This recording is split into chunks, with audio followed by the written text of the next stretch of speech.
Hello, everybody. We are back, and the next talk is the last one from this session, and is a talk from the editors. And it's a great pleasure for me to introduce Jiaying Tan, who is a senior scientific editor and has other tasks in Cell and Cell Press. Welcome, Jiaying. Thank you, Miguel, for the kind introduction. I want to thank the organizing committee for putting together such a great conference and for inviting me to participate. Now, today I'd like to share with you that at Cell and Cell Press, how we see the importance of collaboration in scientific publishing and how we instill the notion of collaborative effort into our day-to-day work. Here is an overview of what I'm going to cover today. I'd like to highlight a few elements in our editorial process that embody our emphasis on collaboration, both internally and externally. I'll talk about what we have been doing to support both COVID-related and non-COVID-related research during the pandemic. At the end, I'll touch upon how we are leveraging our platform to support researchers on issues beyond their individual research project. Now, I realize philosophy is a big word, but I think it's important to start with a brief introduction of who we are and what defines Cell. Cell was launched close to 50 years ago. A lot has changed since then, but one thing that has never changed is the notion that we put science first. We put scientific community and your research at the center. This is what has glued everyone working at Cell together. It is what motivates us come to work every day. Starting from mid-2018, we have a new editor-in-chief, John Fan. John strongly pushes the idea that Cell wants to be the thought leader within the scientific community. And the best way for us to do that effectively is to build a collaborative partnership with the community around the world. Science is our common language. Scientific advance is, in many ways, about pushing the boundaries. And we need people with different perspectives, different expertise, and different ideas working together to achieve that goal. This is not only what we at the Cell team care about, it's also what everyone at Cell Press cares about. So how is that philosophy reflected in our day-to-day work? Here's a flow chart of the editorial process at Cell, essentially what happens to your paper all the way from submission to publication. Now, I won't be able to walk you through every step in great details today, but I want to highlight that collective feedback from the team is at play at every step of the way. We discuss together why we send the paper out for peer review. We pick each other's brain on which reviewers might be most appropriate. We discuss whether to invite a revision and what's the reasonable expectation for that revision. And we share excitement and the reason why we should put a paper on the page of Cell. Now, what's equally important is that we communicate directly with the authors and reviewers at many of those steps as well. When reviewers with overlapping expertise raise seemingly contradicting opinions, we reach out to make sure we understand why. When authors disagree with the reviewers and sometimes with us on what the paper is about and what's the key take-home message, we hear them out, we keep an open mind, and we see if we missed anything. When we decide to overrule a reviewer to publish a paper, we internally talk about what's the basis of overruling this particular reviewer, and we do our best to be transparent in communication. Now, to be clear, I'm not saying we do everything perfectly. There's always room to improve, and we'd love to get suggestions from you and your colleagues on how we could do better. What I'm trying to emphasize here is that this process works. But it only works when authors, reviewers, editors, everybody collectively go into this process on the premise of trust, transparency, understanding, and respect. One form of publishing that, in my view, is the best example to demonstrate the importance of collaboration is consortia publishing. Now, since I'm at the HCA Asia meeting, you certainly don't need me to explain what consortia are about. What I like to share is that from the journal's perspective, we see the value of consortia in organizing and supporting a series of research projects that fit in an overarching conceptual framework. There are advantages in adding a layer of synergy to the inherent value of each individual project, so that the community can see how they come together to present a big picture of the common goals of certain consortia and how each project is relevant to that goal in the context. The goal of Cell Press is to support such collective effort through establishing long-lasting journal consortia collaboration relationship. So how does that work? Now, each consortia is different. Some have tightly related projects that need to be published around the same time. Some are some are submitted and published on a rolling basis, and some are a bit of both, meaning a small group of papers in a consortia can be submitted and published together, while other papers follow a more flexible timeline. At Cell Press, what happens is that we assemble a task force that includes point persons from different departments to come up with a plan tailored for each consortium. We have worked with many consortia, and all of them involves multiple journals, which means coordination among the journals is also critical. And this is where our Cell Press supportive and collaborative internal environment come into play. I have always enjoyed communicating with editors at other Cell Press journals, and I'm not an outlier by any means. In the context of consortia publishing, frequent and regular communication among journals is important to make sure we have a smooth transfer process and a seamless coordination in scheduling. Finally, we present these studies in a cohesive manner, oftentimes through a dedicated web page that hosts and promotes all the related content within the consortium. Here are a couple of examples of the journal covers and landing pages dedicated to consortia among many that we have collaborated with. For instance, we have worked with Extracellular RNA Communication Consortium for a couple of years, and the publications have involved more than 20 papers across 7 journals. The studies within the consortium are divided into a few categories, including biology, biomarkers, therapeutics, and technology. And the landing page has been updated with new papers periodically. Another case is PanCan Atlas. Now, PanCan Atlas follows a different mode.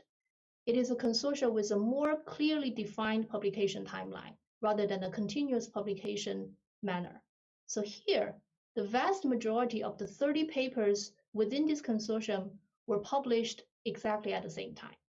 And multiple journals, including Cell, Cancer Cell, Immunity, Cell Systems, and Cell Reports, are involved in a pretty extraordinary effort of coordination. Now, this consortia represents the computational integration of the data TCGA collected over 10 years across over 30 cancers.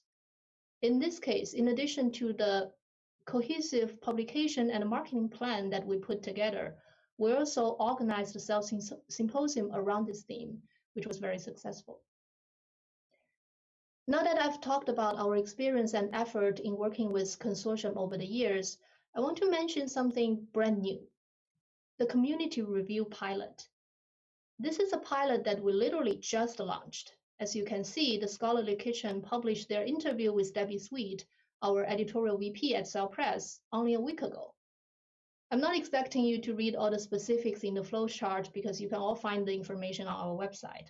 But essentially, the goal of this pilot is to tackle the inefficiency issue in the current peer review process.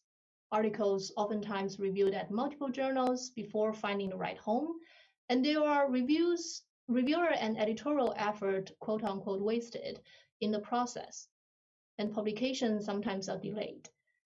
This initiative, in essence, is to take papers through a single review process and then offer the authors a range of options for how they move to publication based on the outcome of the review process.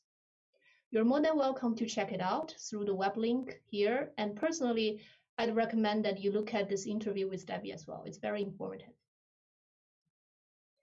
I've talked about both continuous and new efforts that we have been making to improve the publication process. I want to say something about what has and has not changed during COVID. For COVID-related research, we do our best in ensuring a timely and thoughtful editorial process. Once the papers are accepted, we have a dedicated production workflow to slot them for fast-tracked publication. Once the papers are published, these papers are immediately set free for everyone on our website, and we also collect them together in a COVID-19 resource hub that is regularly updated with an added search function according to journal, article type, and author. COVID research is undoubtedly important, but that's not the only thing in our mind. We realize research activities in all disciplines are affected by the pandemic. So very early on in the pandemic, we have made adaptations in our editorial process, engaging discussions on the scope of new submissions, revisiting the scope of revisions whenever applicable, and be flexible in the revision timeframe. We also make the conscious effort to increase the editorial availability by video call and phone calls to work with authors and reviewers directly. Now, it's not always easy, especially when many of us have been juggling with being full-time parents and doing a full-time job. But the idea is that we really want to make sure the community knows that we are all in this together, and we want to figure out the most sensible way to move things forward for everyone. Very importantly, I want to emphasize that at SAL, our enthusiasm in publishing the most exciting science in the broad spectrum of our scope is not changed. Yes, we are publishing important research on COVID. No, it does not mean we are cutting space for non-COVID papers. Last, I'm going to switch gear a little bit and highlight a few things that we have done to support the community beyond research per se. March 19 this year, SAL released an editorial on COVID-19 a month ahead of the scheduled issue. We almost never do early release for editorials, certainly not any time in my time at SAL the past few years. But we felt that this one deserves an exception. At the time, China was the hardest hit country by the pandemic, and all non-essential activities, including non-COVID related research, are halt to curb transmission of the virus in a densely populated country. The message we wanted to get across is well reflected in the following sentence in that editorial. What we said is, a setback to science anywhere is a setback to science everywhere. Of course, 7 months later, with everything happened in between around the world, that sentence can be more true, but also with a whole different layer of substance. The pandemic and the series of things that happened during the pandemic has shaken the academic world quite vigorously. A number of self-press journals leveraged our front matter section to amplify the voice of early career researchers, international graduate students, and prominent cancer researchers calling for protection of the diversity in research workforce in the United States, and members in our community who have experienced a much different academic journey simply because of the color of their skin. Are those efforts tied to any specific research project or scientific question directly? No. But are they relevant to our goal in moving science forward? Absolutely. Now, I realize perhaps I've covered too many grounds in the past close to 15 minutes, and I apologize for that. But if you would walk away with one message from my talk, I hope that message is this. We work the best when we work together, all of us, editors, authors, reviewers, funders, and all of us from all over the world.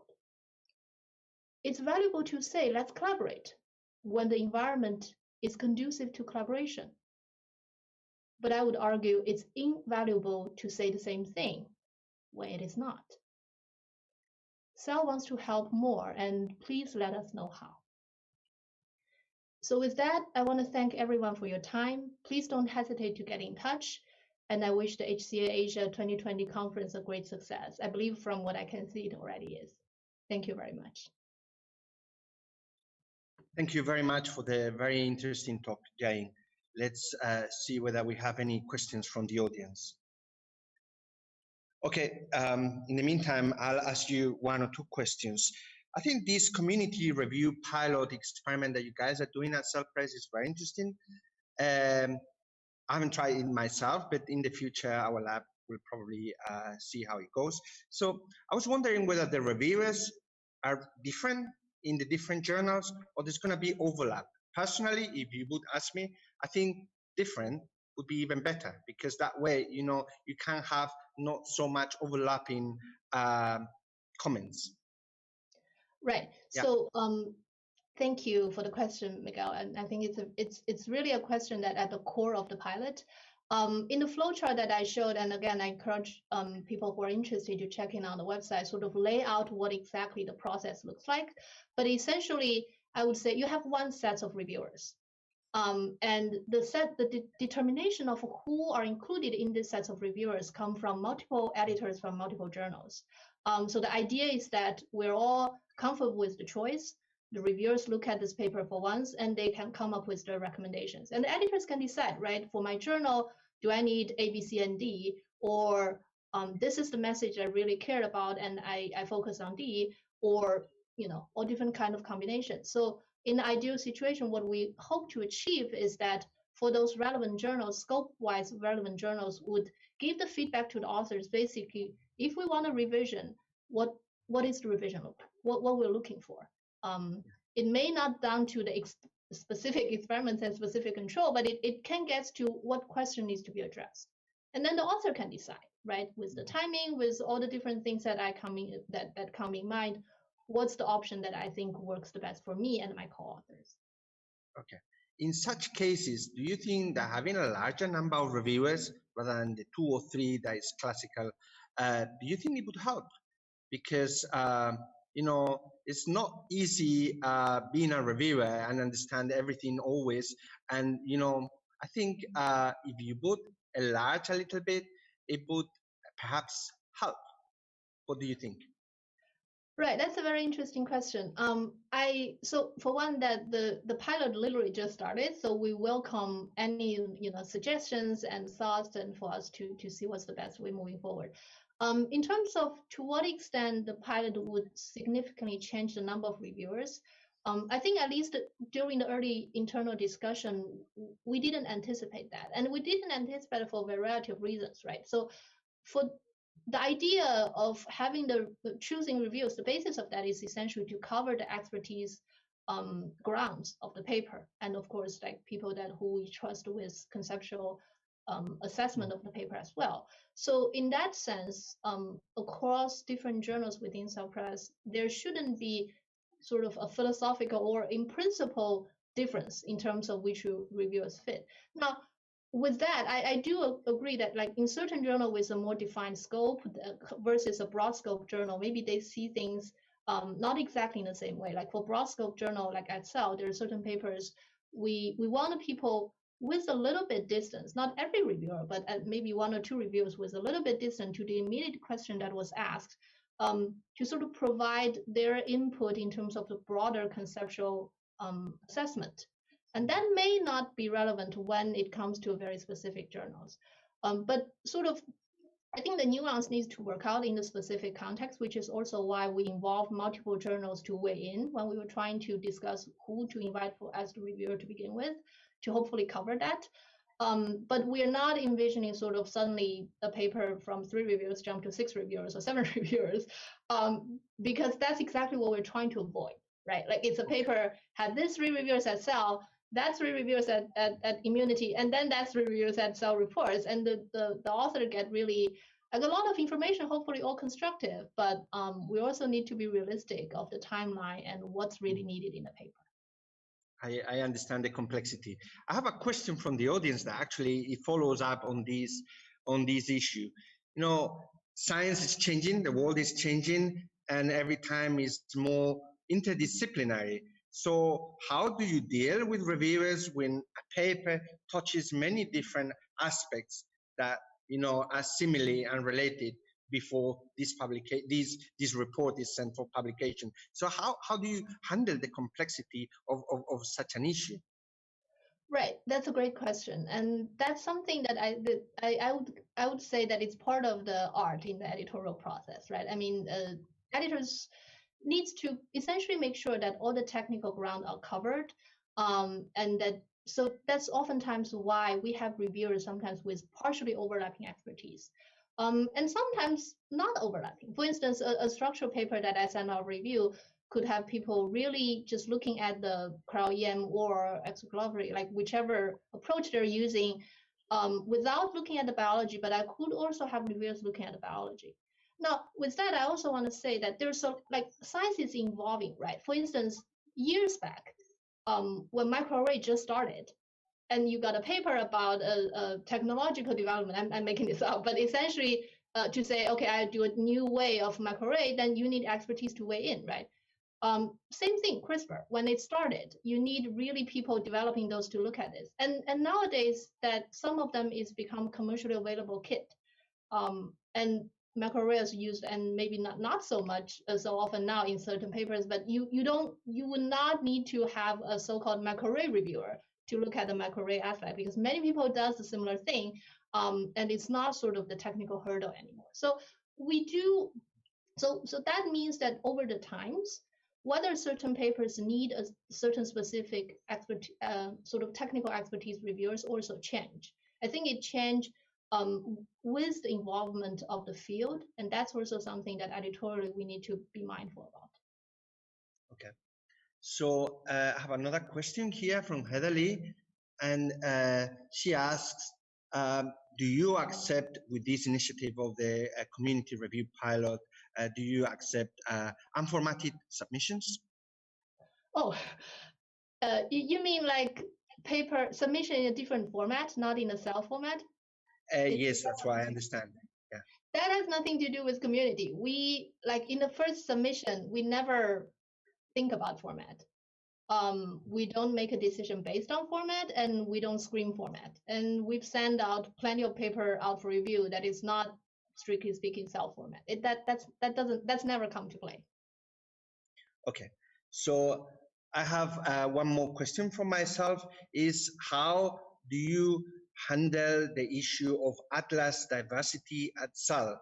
So for example, if somebody reports an organ, whatever organ it is, of a specific ethnic group, would you consider another manuscript from somebody else from a completely different ethnic group as the equal level of novelty, or it depends, or you will not consider that it's so novel because after all it's the same organ? I think this is a very important question because it touches, you know, the principles of why we become sick in different ways and so on. So what do you think? Right. I think that's a great question. And I think that the reason why researchers looking at different ethnicity in different contexts is because they're different, right? So in that sense, it makes no sense for editorial to say they're the same. So I think it all comes down, whether or not one paper is a cell or one paper or both paper are good for cell. It's not so much whether you're looking at European or I'm looking at Mexican or what. It's more like, what do you find? Are there, I mean, for us, atlas paper, research paper, it always rests on the insights, right? If you're looking at a specific population and from your analysis, and this applies to genetic study, like regular genetic study as well, and I have unique insights from my data sets that tells us about what happened with this particular population. Maybe like they have very different clinical manifestation for certain disease, and this is the reason. And that's very valuable insights. And there's also the case that there's certain, I wouldn't say minority, but there's certain sort of ethnic background people were not, like traditionally, not so much covered in the sequencing analysis and those kind of studies. And now we're starting to cover them and starting to find new insights them. And that's very important. So it's important for the community, then it's important for the journal editors to consider. So I think in our perspective, it doesn't really artificially rest on whether it's the same organ or different organ. It always rests on what do we learn from the data sets? Are they telling us something that is insightful, it's new about the biology? Okay, Jiaying, I think that's a great reply and we should learn from that. I think now I'll say thanks to you again for the wonderful talk, and I would like to encourage everyone to join the different breakout sessions. We have 4 different breakout sessions. You just need to follow the links in the website, and I'll see you later. Bye-bye.